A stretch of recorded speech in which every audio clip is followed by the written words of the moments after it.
It's been 6 months since a partial building collapsed downtown, and the local nearby businesses want answers. They say the long street closures are keeping customers away and hurting their bottom lines. Meg Ferris gets to the bottom of how much longer they could feel that pressure.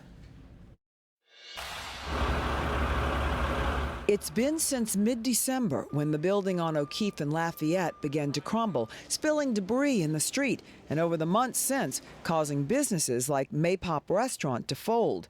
Johnny Sanchez, another restaurant down the street, is feeling the squeeze too. People are having to be constantly rerouted on the way to the restaurant if they're doing something like an Uber or Lyft or something like that.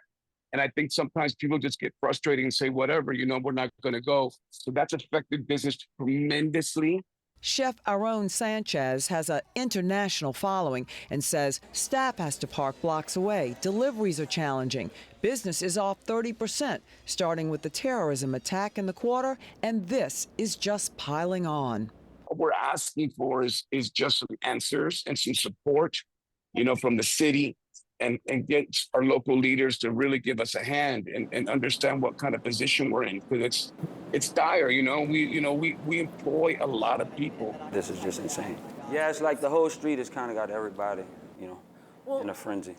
Entrepreneur Kendall Ferran is opening his new store, 86 Ave, on July 1st. Big-name NFL and NBA players like Tom Brady have already come in by appointment to buy and sell one-of-a-kind items. It's stocked with vintage items he's collected from around the world, but he has concerns about being directly across the street from the closure. The walk-up traffic is good business, but I don't know how it's going to work out with the whole Essence thing. By that being a major event, just because it's like you got a lot of tourists in town that won't know, the flow of direction. We got an answer from the city. The contractor reports it'll take another 8 months to stabilize the crumbling building facade. So to accommodate traffic, O'Keefe has been made two-way.